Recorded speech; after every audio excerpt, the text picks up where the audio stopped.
प्रार्थना में हमारी अगुवाई करेंगी। हालेलुया,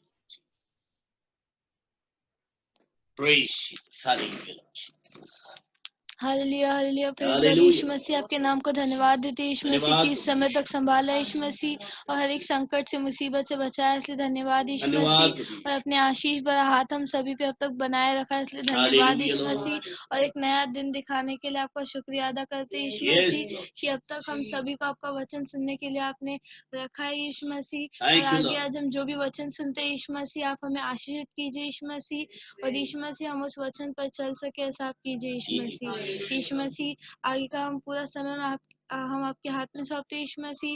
यही छोटी सी प्रार्थना प्रभु यीशु मसीह के नाम से मांगते हैं, आमीन। Hallelujah Lord Jesus, hallelujah. So मैं विश्वास करता हूं कि हम सब पूरे दिल के साथ इस वचन को सुनने के लिए, इस आराधना में शामिल होने के लिए हम तैयार हैं।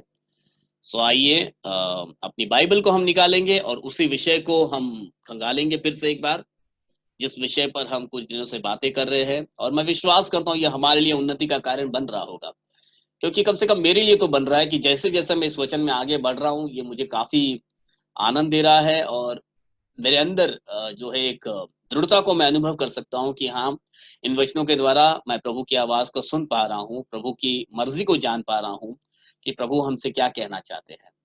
क्योंकि समय है हमारे पास सीखने का और तैयार होने का, तो इस समय को हम पूरा पूरा इस्तेमाल करेंगे। निकालेंगे हम उसी अध्याय और आयत को, यूहन्ना उसके 16 अध्याय और उसके 13 वचन को हम पढ़ेंगे। यूहन्ना 16 अध्याय 13 वचन। सभी अपनी बाइबल को निकालेंगे। Book of John chapter 16:13। परंतु जब वह अर्थात सत्य का आत्मा आएगा तो तुम्हें सब सत्य का मार्ग बताएगा, क्योंकि वह अपनी ओर से न कहेगा, परंतु जो कुछ सुनेगा वही कहेगा और आने वाली बातें तुम्हें बताएगा। जब हम पढ़ते हैं तो अब इस वचन को हम जैसा पढ़ते हैं तो ऐसा पढ़ेंगे, परंतु जब वह, मतलब ये जो जब पढ़ते वक्त हम कैसे एकदम तेजी से पढ़ लेते हैं, परंतु जब वह अर्थात सत्य का आत्मा आएगा, ऐसा नहीं। परंतु जब वह सत्य का, अर्थात ऐसा लिखा है ना, अर्थात सत्य का आत्मा, परंतु वह अर्थात सत्य का आत्मा, इसको हम समझ के लेंगे हमेशा कि यहां पर जब लिखा है जब वो आएगा, मतलब कौन? अर्थात सत्य का आत्मा, मतलब बताया गया वहां पर। उसको कई बार पढ़ने में हम लोग उस मेन एक मतलब को कई बार चूक जाते हैं हम, तो इसलिए पढ़ते वक्त भी हम ध्यान से पढ़ेंगे कि कई बार बहुत सारे शब्दों को बचपन ही से हम एक तरीके से पढ़ रहे थे, इसलिए उस शब्द का मतलब ही कुछ और समझ में आ रहा था। लेकिन जब बराबर से उसको रुक रुक कर थोड़ा सा खंगाल कर पढ़ोगे तो आपको पता चलेगा अब तक जो समझ रहे थे ये ऐसा नहीं था। तो परंतु जब वह अर्थात सत्य का आत्मा आएगा तो तुम्हें सब सत्य का मार्ग बताएगा। अभी तक हमने 3 सत्य के मार्गों पर अध्ययन किया। 3 बातें हमने जान के ली कि जब वो सत्य का आत्मा आएगा तो हमें किन बातों में हमारी अगुवाई करेगा। मतलब प्रभु यीशु मसीह इन आत्मा के द्वारा, इस आत्मा के द्वारा, इस मार्गदर्शन के द्वारा हमें क्या सिखाएगा, किन बातों में हमारा मार्गदर्शन करेगा। हम तो बच्चे ही हैं, विश्वास के अंदर बच्चे ही होते हैं, लेकिन प्रभु हमें हमेशा बच्चा रहने नहीं देता। वो समय समय पर हमको जो है मजबूत करता जाता है अपने वचन के द्वारा, अगुवाई के द्वारा। लेकिन जब हम उस सत्य को जानेंगे, जब सत्य हमारे हृदय के अंदर आएगा तो हमारे अंदर वो किन बातों की अगुवाई करेगा। सबसे पहली बात पर हमने जो मनन किया था वो ये कि हम ये जान लेंगे, जैसे यहोशुआ को यह वचन मिला, यह हम जान लेंगे कि हमारा परमेश्वर यीशु मसीह हम जहां कहीं जाएंगे वहां वह हमारे संग रहेगा। दूसरी बात हमने सीखी कि जब वो सत्य का आत्मा आएगा, जब हम उस सत्य को जान लेंगे तो हम एक हो जाएंगे, हम यूनाइट हो जाएंगे प्रभु के अंदर। हम एक दूसरे से मेल मिलाप करेंगे, एक दूसरे के विरुद्ध में नहीं, परंतु एक दूसरे के प्रति हम बातें करेंगे। तीसरी बात जो कल के दिन में हमने सीखी ली वो कि जब वो सत्य का आत्मा आएगा तो हमें मार्ग बताएगा, मतलब हमें जो है ज्ञान और ज्ञान में परिपूर्ण करेगा। हमने अबीगैल का उदाहरण लिया, हमने चेलों का उदाहरण लिया कि कैसे जब वे यीशु मसीह के पीछे चलने लगे, जब वे परमेश्वर का अनुकरण करने लगे, सही बुद्धि का इस्तेमाल करने लगे, परमेश्वर ने उन्हें बुद्धि से परिपूर्ण किया। तो परमेश्वर ने जब मुझे और आपको बुलाया तो खाली रहने के लिए नहीं, मतलब यूं ही वैसे के वैसे पड़े रहने के लिए नहीं, परंतु बुद्धि से परिपूर्ण करने के लिए बुलाया है। तो मैं और आप जब हम मसीहत की पहचान को लेकर चलने लगते हैं, जब बाइबल पढ़ते हैं, जब बाइबल के वचनों पर मनन करते हैं, हम निर्बुद्धियों में नहीं परंतु बुद्धिमानों में गिने जाएंगे। ये तीसरी बात हमने कल देखी। आज चौथी बात को हम देखेंगे, जल्दी से निकालेंगे। नीति वचन उसके तीसरी अध्याय के 6 आयत को पढ़ेंगे। नीति वचन प्रोवर्ब्स चैप्टर 3:6।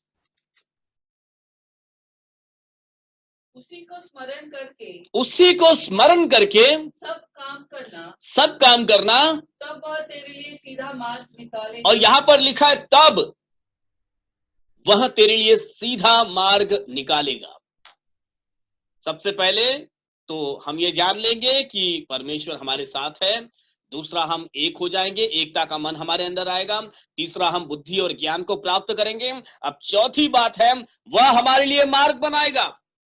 टेढ़ा मेढ़ा मार्ग नहीं बनाएगा, परंतु कैसा मार्ग बनाएगा? सीधा मार्ग। आप सभी जानते हैं, हम सब जितने भी अनुभवी है, जो ट्रैवल करते हैं और जो हम जगह जगह जाते हैं, बच्चों को इतना अनुभव नहीं हो, बच्चों को तो ज्यादा अनुभव होगा। अगर टेढ़े मेढ़े मार्ग में जाएंगे तो गुम हो जाते वो तो बच्चे ही क्या, बड़े भी गुम हो जाते हैं। यदि मार्ग टेढ़ा मेढ़ा हो, ज्यादा गलियों से भरा हो, तो हमारे लिए याद रखना मुश्किल हो जाता है। सही मंजिल पे पहुंचने की जगह चाहे 4 बार भी गए हों तो भी 5वीं बार हम गुम हो जाएंगे उन गलियों के अंदर, यदि रास्ता टेढ़ा मेढ़ा हो। लेकिन यदि किसी का घर सीधे रास्ते पर हो या कोई मार्ग सीधा जा रहा हो तो हमें मुश्किल नहीं होती चलने में। उसमें हम भटकेंगे नहीं, परंतु सही मार्ग पर जल्दी भी पहुंच जाएंगे और सही जगह पर पहुंच जाएंगे, यदि मार्ग सीधा है। परंतु यदि मार्ग टेढ़ा मेढ़ा है तो मंजिल पर पहुंचना बहुत कठिन भी हो जाता है, और जरूरी नहीं है कि फिर व्यक्ति जो है सही मंजिल पर ही पहुंचे, वो किसी और ही गली में निकल सकता है। आज विश्वासी जीवन के अंदर इसी कमी के होने के कारण, आज विश्वासी जीवन के अंदर कई लोग लापरवाही का जीवन जीने के कारण टेढ़े मार्ग पर निकल चुके और सीधा मार्ग उन्होंने खो दिया है। परंतु परमेश्वर ने जब वो सत्य का आत्मा हम में उंडेल दिया, जब हमने परमेश्वर को, जब हमने यीशु मसीह को अपना उद्धारकर्ता करके मान लिया, तो परमेश्वर ने हमारे लिए सीधा मार्ग बना दिया। हम जो टेढ़े मेढ़े रास्ते से गुजर रहे थे, जरा मुड़कर अपने बीते दिनों को तो याद करें, जरा मुड़कर हमारे प्राथमिक दिनों को तो याद करेंगे, जब हम में से कई इस विश्वास को पाए नहीं थे, अविश्वास की दशा में थे, अन्य विश्वासों के अंदर थे। तब का हमारा रास्ता और अब का हमारा रास्ता, दोनों में कितना अंतर है, देख लीजिए। मैं यकीन करता हूं आपके पास इस बारे में अच्छी गवाहियां होंगी कि हाँ, वो जो जीवन था उलझन से भरा था, उसमें तो रास्ता सूझता भी नहीं था, मार्ग भटके हुए से चल रहे थे हम, हमें मालूम भी नहीं था हमारी मंजिल क्या है। सुबह का हो रही है, शाम हो रही है, चले जा रहे हैं और फिर पता ही नहीं हम किस चीज के लिए क्या कर रहे हैं। परंतु आज हमें मालूम है हमारी तैयारी कहाँ की है। आज हमें पता है कि हम कहाँ जाने वाले हैं। आज हमें पता है कि हमारा अंत या हमारा जो परिणाम है वो क्या होने वाला है। अंत में हम कहाँ पर खड़े रहने वाले हैं, हम में से सबको मालूम है। क्योंकि आज के हमारे व्यवहार और ये सारी बातों का आकलन यदि बाइबल के अनुसार हम करेंगे तो हमें मालूम पड़ेगा कि हमारा डेस्टिनेशन क्या है। वरना यदि बाइबल किसी ने पढ़ा ही नहीं कभी भी, या बाइबल के वचनों को कभी सुना ही नहीं है, मैं नहीं पढ़ने वालों को दोष नहीं दे रहा हूं कि जिन्हें बाइबल पढ़ना नहीं आता, उनके लिए मैं दोष नहीं दे रहा हूं, परंतु जिसको पढ़ना नहीं आता वो कम से कम सुन तो सकता है बाइबल को। लेकिन जो बाइबल पढ़ने और सुनने वाले हैं उनको मालूम होगा उनके आज का जो एक्शन है या जो भी व्यवहार वे जिस तरीके से कर रहे हैं उनकी मंजिल क्या होगी, क्योंकि हमने बाइबल पढ़ा है। हालेलुया। परंतु जब वो सत्य का आत्मा आएगा तो तुम्हें सीधा मार्ग बनाकर दे देगा। यहां पर लिखा है उसी को स्मरण करके सब काम करना। तो आज हमारे हाथ से हम जो कार्य करते हैं किसे याद करके करते हैं, ये भी बहुत बड़े मायने हैं इसके। हम क्या दिमाग में रखते हैं या हमारे जहन में क्या चल रहा होता है, हम किस बारे में सोच रहे होते हैं। क्या हमारा हर फैसला परमेश्वर की मार्ग से होकर गुजरता है? क्या हर एक चीज हम परमेश्वर को स्मरण करके करते हैं क्या? जैसे कि एक उदाहरण के तौर पे कुछ भी ऐसा मान लीजिए, कोई भी फैसला हम अपने जीवन में लेते हैं, क्या वो फैसला परमेश्वर को प्रथम रखकर हम करते हैं क्या? कोई भी फैसला, मान लीजिए कल आप, अगले महीने आप गांव जाना है या किसी जगह आप यात्रा करने वाले हैं, कभी आपने उस टाइम में ये सोचा रहे हम यात्रा करेंगे, लेकिन जब हम यात्रा करेंगे तो हमारी आराधना का क्या होगा? रविवार आ जाएगा बीच में, कहाँ आराधना करेंगे? और फिर ये चीजें हैं, परमेश्वर का जो परमेश्वर की राह में हमारी जो रोज की दिनचर्या है, वो कैसा होगा?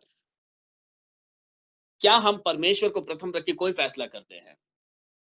मतलब ये तो एक छोटा सा उदाहरण दे रहा हूं, ऐसे कई फैसले आपके जीवन के अंदर है, जो जिन फैसलों में हम परमेश्वर को कई बार घर के बाहर खड़ा कर देते, थोड़ी देर बाहर रहिए, हम जरा अपना एक प्लान बना रहे हैं, पहला अपना प्लान बना लेते हैं हम, और उसके बाद देखते हैं कैसा परमेश्वर को कहां पर हमें स्थान रखना है। याद ही नहीं आता हमारी योजनाओं में परमेश्वर के लिए कुछ भी हमको करने के बारे में। पहला हम अपना घर तो बना लें, परमेश्वर के भवन के बारे में बाद में देख लेंगे। यह हम मनुष्यों की एक नॉर्मल विचारधाराओं में हम चलने लगते हैं। परंतु वचन यहां पर बताता है, नीति वचन उसके 3 अध्याय के 6 वचन के पहली लाइन में हमने ये पढ़ा, उसी को स्मरण करके सब काम करना, परमेश्वर को ही याद करके, परमेश्वर को ही आगे रख के सारे काम को करना। और तब लिखा है तब, इन इंग्लिश, एंड देन, इस बात को कभी मत भूलना, देन, यह ऐसे ही नहीं आएगा, तब कुछ तो एक्शन करना होगा, तब परिणाम निकलेगा, ऐसे ही परिणाम नहीं आ जाएगा। तब वह तेरे लिए सीधा मार्ग निकालेगा। जब वो सत्य का आत्मा आएगा तो सीधा मार्ग लेकर आता है। और एक वचन को निकालेंगे, नीति वचन उसके 16 अध्याय के 9वें वचन को पढ़ेंगे हम। नीति वचन, proverbs chapter 16:9, what it says? मनुष्य मन में अपने मार्ग पर विचार करता है, परंतु यहोवा ही उसके पैरों को स्थिर करता है। लिखा है मनुष्य मन में अपने मार्ग पर विचार कर, मन में अपने मार्ग पर विचार करता है। मनुष्य अपनी ही, जैसे अभी हमने थोड़ी देर पहले मैंने बताया आपको, यहोवा को स्मरण करके सब काम करना, लेकिन मनुष्य ऐसा करता नहीं है। वो तो मन में अपना ही मार्ग बना रहा होता है, उसका अपना ही तरीका सोच रहा होता है वो, परंतु यहोवा ही उसके पैरों को स्थिर करता है। जब वो सत्य का आत्मा आएगा, यदि सत्य आप जानते हो, तो वो सत्य का आत्मा आपको बताएगा कि मार्ग तो यहोवा बनाने वाला है। मन में आपके कितने विचार आएंगे? मनुष्यों के मन के विचार तो अथाह है। परमेश्वर का वचन बताता है मनुष्य का मन तो चंचल है, आज कुछ सोच रहा है, कल कुछ और सोचेगा, सुबह कुछ और सोचा था, शाम तक फैसला बदल जाता है। परंतु जब परमेश्वर उस मन का ताबा ले लेगा, तो मार्ग परमेश्वर बनाएगा, यीशु मसीह मार्ग बनाएगा। क्योंकि यीशु ने, मैं इन दिनों में कई बार ये आयतों को हमने दोहराया है कि यीशु ने कहा मार्ग, सत्य और जीवन मैं ही हूं। यदि यीशु मसीह आपके जीवन में आते हैं, यदि यीशु मसीह को अपना उद्धारकर्ता करके मान लेते हो, तो अपने मार्ग की चिंता भी आप उसी पर डाल देते हो। तब वो मार्ग की चिंता वो करता है, सीधा मार्ग वही बनाता है, क्योंकि मार्ग वही है। हालेलुया, सीधा मार्ग वही है। जब यीशु मसीह का आप अपना उद्धारकर्ता करके अंगीकार करोगे, तो सीधा मार्ग प्राप्त करो। आज हम सबको सीधे मार्ग की ही जरूरत है। जितना ज्यादा राइट लेफ्ट आएगा, उतना गुमराह और उतना भटकने का चांसेस बढ़ जाएगा। परंतु मुझे और आपको सीधे मार्ग की जरूरत है। वो कहां से मिलेगा? जब सत्य का आत्मा आएगा। हमें सत्य की जरूरत है। जब वो सत्य हमारे जीवन में आ जाएगा, तब सीधा मार्ग भी हमको मिल जाएगा। अय्यूब की पुस्तक उसके 23वें अध्याय में क्या लिखा है, देखें। Book of job chapter 23 and 11 and 12. Job chapter 23, 11 and 12. मेरे पैर उसके मार्गों में स्थिर रहे, हाँ, और मैं उसी का मार्ग बिना मुड़े थामे रहा। उसकी आज्ञा का पालन करने में मैं न हटा, और मैंने उसके वचन अपनी इच्छा से कहीं अधिक काम के जानकर सुरक्षित रखे। ये अय्यूब की गवाही है अपने मित्र के सामने। उसके मित्रों ने उससे कई सवाल पूछे और बहुत परेशान कर रहे थे, उसकी पत्नी और मित्र, जब वो परेशानी में था। लेकिन ऐसे मुश्किलों में भी अय्यूब का अंगीकार, या मैं कहूंगा कि अय्यूब की गवाही ये थी, गवाही है कि मेरे पैर उसके मार्गों में स्थिर रहे, मेरे पैर मेरे मार्गों में नहीं। अय्यूब के खुद के मार्ग बना सकता था अय्यूब, क्योंकि बाइबल में हम देख सकते हैं, पहली अध्याय हमको बताती कि अय्यूब उस समय में सबसे अमीरों में गिना जाता था। आज का सबसे अमीर कौन है, उसकी बराबरी में आप उसको गिन सकते हो। उस देश में उसके बराबर कोई अमीर था नहीं। उसकी इतनी बड़ी संपत्ति का ब्यौरा दिया गया है और लिखा है कि उसके समान अमीर कोई था नहीं उस समय में। तो आप जान लीजिए, उस समय का मिलेनियर का हो या बिलियनियर का हो, उस समय का सबसे बड़ा पैसे वाला, जिसको नंबर 1 में गिना जाता है। इतना होने के बावजूद वो खुद का अपना मार्ग बना सकता था, लेकिन यहां पर लिखा है कि मेरे पैर उसके मार्गों में स्थिर रहे, मेरे मार्गों में नहीं।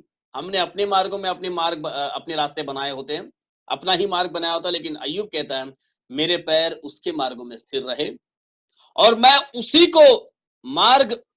उसी का मार्ग बिना मुड़े थामे रहा। उसका ही मार्ग, जैसा वो रास्ता बता रहा था, जो उसका सीधा रास्ता है, उसी रास्ते पर मैं चलता रहा बिना मुड़े। बीच में बहुत सारे मोड़ आए, किसी ने कहा अरे राइट हो जा, किसी ने कहा थोड़ा लेफ्ट हो जा, किसी ने कहा इस तरफ का रास्ता ले ले, उस तरफ का रास्ता ले ले। हमारे जीवन के अंदर ऐसे कई समय आ जाते हैं जिसमें हमें राइट और लेफ्ट लेने का बहुत सलाह आ जाता है। फिलहाल ऐसा चल रहा है तो तू जरा राइट ले लेना, थोड़ा सा रास्ते से इस तरफ वाला रास्ता ले लेना, सीधा मार्ग छोड़ दे। परमेश्वर का मार्ग भटकाने के लिए बहुत सारे चीजें आ जाती है रास्ते पर तो अय्यूब कहता है मैंने मेरे जीवन के अंदर उस सत्य के मार्ग को थामे रहा, बिना मुड़े थामे रहा। उसकी आज्ञा का पालन करने से मैं ना हटा और मैं उसके वचन अपनी इच्छा से कहीं अधिक काम के जानकर सुरक्षित रखे। मैंने उसके वचनों को अपनी इच्छा से बढ़कर मैंने बहुत संभाल कर रखा उसको। देखो, बहुत ही गहरा वचन है ये। लिखा है कि उसकी आज्ञा का पालन करने से मैं ना हटा। ये क्या परिस्थिति कम खराब थी अय्यूब के जीवन के अंदर? आज ऐसी परिस्थिति में वो पड़ा है कि अगर उसका बयान आप बराबर से पढ़ोगे उसकी पहली अध्याय के अंदर, तो जो तकलीफ और जिस तकलीफ में वो गहराई में गया, उस दर्द को तो हम सुनकर हमारे रोंगटे खड़े हो जाएंगे, इतना दर्द से भर गया था वो। दर्द तो बाहर का अलग और शरीर का दर्द भी साथ में। इतनी सारी संपत्ति चली गई, संतान चले गए, सब कुछ बर्बाद हो गया, और फिर भी दाऊद का अंगीकार क्या है कि मैं उसकी आज्ञा का पालन करने से मैं ना हटा और मैंने उसके वचन अपनी इच्छा से कहीं अधिक। मेरी इच्छाएं और आपकी इच्छाएं बहुत बड़ी बड़ी हैं, लेकिन यदि उसके वचन को थाम कर रखना है, उसके वचन को पालन करना है, तो उन इच्छाओं को हमें एक तरफ करना पड़ेगा, क्योंकि हम मनुष्यों की इच्छाएं हमें मार्ग से भटका सकती है, उस मार्ग में हमको धीमा कर सकती है, उस मार्ग से हमको हटा सकती है।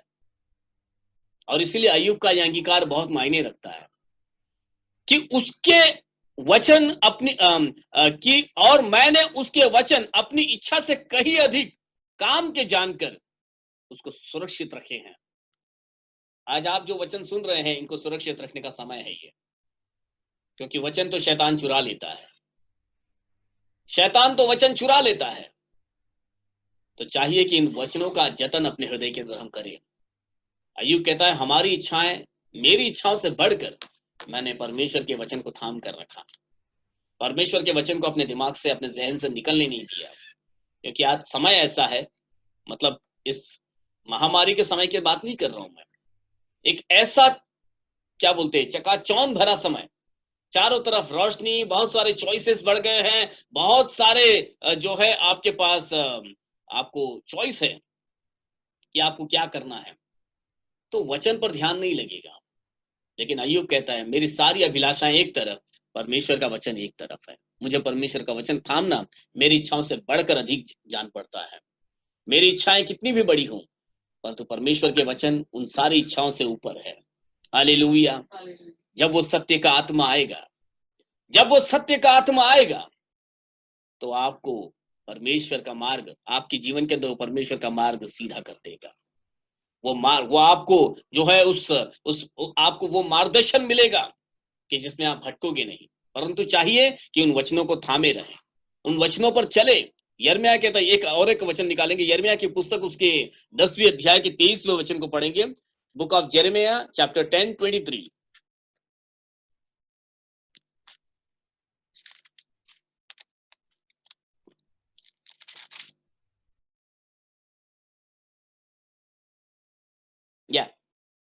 हे यहोवा, हे यहोवा, मैं जान गया हूँ मैं जान गया हूँ कि मनुष्य का मार्ग मनुष्य का मार्ग उसके वश में नहीं है। उसके वश में नहीं है। मनुष्य मनुष्य चलता तो है, हाँ, परंतु उसके डर उसके अधीन नहीं है। बिल्कुल। मनुष्य कितना भी अपने जीवन में अपने जीवन के अंदर कहे कि ये मेरा रास्ता, ये मेरा मार्ग है, वचन तो बताता है, यिर्मयाह इस बात का अंगीकार करता है, हे यहोवा, मैं जान गया हूं कि मनुष्य का मार्ग उसके वश में नहीं होता। कितना भी वो इस पृथ्वी के अंदर ही रह जाएगा वो सब चीज, परंतु इस पृथ्वी से परे हटकर देखो तो वो रास्ता वहीं का वहीं है। वो रास्ता किसी भी एंगल से ऊपर नहीं जाएगा। जो रास्ता मनुष्य ने बनाया है वो पृथ्वी पर ही उसको घुमाता रह जाएगा, वो उसके वश में नहीं होता। लेकिन मनुष्य चलता तो है परंतु उसके डग उसके अधीन में नहीं है। वो कितना भी अपने आप में ये कर ले, लेकिन वो अपने आप को कंट्रोल कहीं किसी स्थान में वो अपने आप से उन चीजों को बना ही नहीं सकता, क्योंकि मार्ग तो तू है। जब तेरे मार्ग पर हम होंगे तो सिद्धता को प्राप्त कर लेंगे। निकालेंगे भजन संहिता 37, साम्स 37:23, लास्ट वचन पढ़ेंगे हम, साम्स 37:23। भजन संहिता 37:23। मनुष्य की गति यहोवा की ओर से दृढ़ होती है, यहोवा की ओर से दृढ़ होती है, और उसके चलन से वह प्रसन्न रहता है। और उसके चलन से वह प्रसन्न रहता है। मनुष्य की गति कौन दृढ़ करता है?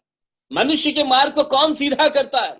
यहोवा ही सीधा करता है। हम मनुष्यों के मार्ग अपने आप में टेढ़े मेढ़े हो जाते हैं, बिखर जाते हैं, परंतु यदि मार्ग यहोवा बनाए, परंतु यदि मार्ग में यहोवा हमारे संग है तो हम भटकेंगे नहीं, क्योंकि मनुष्य की गति वो यहोवा की ओर से ही दृढ़ होती है। यदि यहोवा उस जीवन में नहीं है, यदि यहोवा उस मार्ग पर नहीं है, यदि यीशु मसीह आपका चरवाहा नहीं, यदि यीशु मसीह आपका अगुवा नहीं, तब तो बहुत कठिन है। इसलिए चाहिए कि वह गडेरिया हमारे संग रहे, ताकि हम जो भेड़े हैं उस सीधे रास्ते पर हमारी मंजिल तक पहुंच सके। क्योंकि भेड़े अपने आप में अपना चारा, अपना खाना पीना, अपना जीवन बना नहीं पाएगी, परंतु हम भेड़ों को उस गडरिया की जरूरत होती है। वो गडरिया ही उनको सही मार्ग बता सकता है। वो गडरिया है तो ही भेड़े फिर अपने घर में वापस लौट कर आ सकती है और चरागाह में जा सकती है। अब इस बात को जान लीजिए, जब वो सत्य का आत्मा आएगा, मैं बार बार आपको बता रहा हूं सत्य का आत्मा क्या है।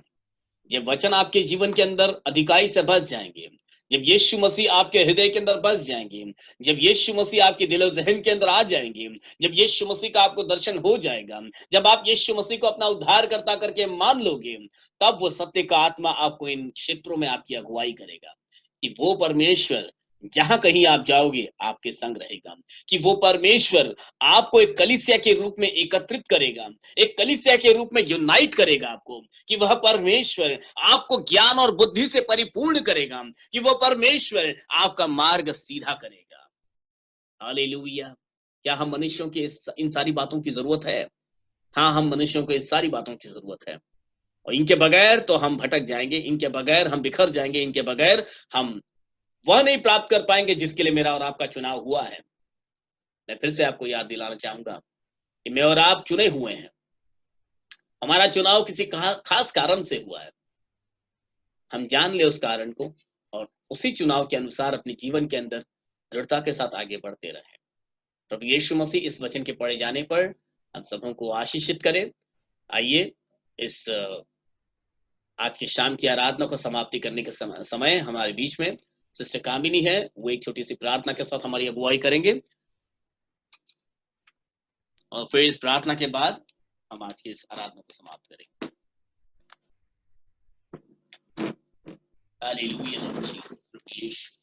आइए हम प्रार्थना करें। Hallelujah, hallelujah, hallelujah, hallelujah, hallelujah, hallelujah. धन्यवाद, धन्यवाद, धन्यवाद प्रभु यीशु मसीह, आपके पवित्र और मीठे नाम को इस शाम के सुंदर से लॉर्ड हम धन्यवाद देते प्रभु।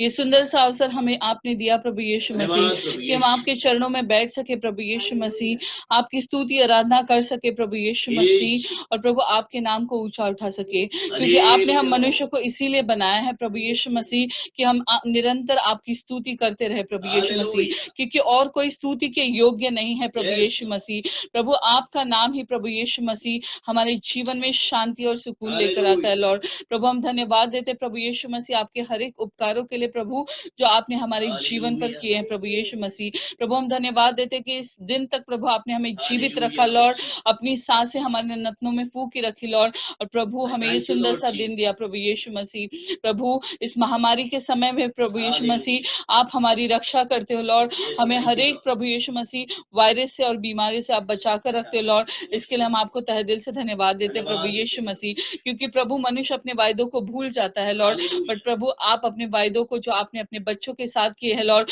उनको आप कभी भी नहीं भूलते हो प्रभु यीशु मसीह। प्रभु आप हमारे जिंदा खुदावंद हो लॉर्ड। प्रभु आज इस समय भी प्रभु आप हमारे साथ हो प्रभु यीशु मसीह, इसके लिए हम आपको धन्यवाद देते हैं प्रभु यीशु मसीह। प्रभु ये सुंदर से वचन जो प्रभु हर शाम को हम सुनते हैं प्रभु यीशु मसीह लॉर्ड, ये प्रभु यीशु मसीह ये सभी वचन हमारे जीवन को प्रभु यीशु मसीह अच्छा मार्गदर्शन देने के लिए प्रभु यीशु मसीह कार्यरत हो प्रभु यीशु मसीह। उन्हीं वचनों के जरिए से हम चलने पाए प्रभु, और इन वचनों के द्वारा अपने जीवन को प्रभु सुधारने के लिए हमारी मदद और सहायता करिए लॉर्ड। हम जाने अनजाने बहुत सारी गलती और पाप आपके विरुद्ध में करते हैं लॉर्ड, हमारे बोलने चलने फिरने में प्रभु यीशु मसीह पाप ही है प्रभु यीशु मसीह, पर आप हमें प्रभु यीशु मसीह सुधारिए लॉर्ड। प्रभु यीशु मसीह उन हर एक गलतियों खताओं को आप क्षमा करके लॉर्ड, फिर एक बार आपके सामने निर्दोष और निष्कलंक करके प्रभु आप हमें खड़ा करिए प्रभु यीशु मसीह। प्रभु यीशु मसीह हम धन्यवाद और धन्यवाद ही देते लॉर्ड, क्योंकि सब कुछ आप ही का दिया हुआ है लॉर्ड, और सिर्फ हमारे पास धन्यवाद के अल्फाज है लॉर्ड, जिसके द्वारा हम आपकी स्तुति करते हैं प्रभु यीशु मसीह। प्रभु जितने भी लोग हमारे साथ जुड़े हैं लॉर्ड, उन हर एक को आप बहुतायत से आशीर्वादित करें लॉर्ड। प्रभु अगर कोई अपनी चंगाई के लिए मांग करे लॉर्ड, उन्हें चंगाई आप दीजिए प्रभु लॉर्ड। अगर किसी को फाइनेंशियल प्रॉब्लम्स है लॉर्ड, प्रभु तो उनके हर एक फाइनेंशियल प्रॉब्लम्स में प्रभु आप दूर कर दीजिए प्रभु यीशु मसीह, और अपने बच्चों को राहत दीजिए प्रभु यीशु मसीह। आगे के हर एक दिनों समय को हम आपके सामर्थ्य हाथ में सौंपते हैं। ये सभी प्रार्थनाएं मैं प्रभु यीशु मसीह नासरी के नाम से मांगते सुना कबूल कीजिए। आमीन आमीन आमीन आमीन। Hallelujah Lord Jesus. प्रभु यीशु फिर एक बार इस सुंदर शाम के समय आपके जीवित कलाम के लिए हम फिर एक बार आपको धन्यवाद देते हैं कि आप ही हो प्रभु जो हमसे बातें करते हो प्रभु। आपने हमसे इतना प्यार किया है प्रभु कि आप अपने बच्चों से प्रभु इन वचनों के द्वारा प्रभु आप बातचीत करते हो, और आपके इन वचनों के द्वारा ही हम आपसे तसल्ली को प्राप्त कर पाते हैं प्रभु। आपके वचन ही है प्रभु जो हमें सही मार्ग पर ले जाते हैं प्रभु। आपके वचन ही है प्रभु यीशु मसीह जो हमें आपके दर्शन कराते हैं प्रभु। आपसे प्रार्थना करते हैं जो अवसर आपने हमें दिया, यह अवसर और कई लोगों को मिलने पाए प्रभु, कई लोगों तक प्रभु यह वचन जाने पाए प्रभु, कई लोगों के लिए प्रभु यह आपके सुनने वाले आपके गवाह बनने पाए प्रभु यीशु मसीह। आज जो आपके वचन को सुनते हैं वे कल आपके गवाह बनकर आपके राज्य को बनाने वाले बनने पाए प्रभु। बच्चे बूढ़े जवान हर कोई आप में सामर्थ को प्राप्त करें, बुद्धि ज्ञान को प्राप्त करे प्रभु, और आपके राज्य को बनाने वाले योद्धा बने प्रभु यीशु मसीह। प्रभु हम धन्यवाद देते हैं इस अवसर के लिए, इस अनुग्रह के लिए प्रभु, इस दया के लिए प्रभु यीशु मसीह जो आज तक आपने हम पर बनाए रखी प्रभु। अब भविष्य में भी प्रभु आपकी दया हम सब पर ऐसी बनी रहे प्रभु। अब प्रार्थना हमारे उद्धार करता प्रभु यीशु मसीह नासरी के नाम से मांगते हैं, सब मिलकर कहे आमीन आमीन आमीन आमीन। स्वर्ग मर्त्य पाताल के खुदावन प्रभु यीशु मसीह का अनुग्रह और उसकी दया, प्रभु यीशु मसीह की आशीषें और शांति हम सबों के संग प्रभु यीशु मसीह के दूसरे आगमन तक बनी रहे। आमीन आमीन।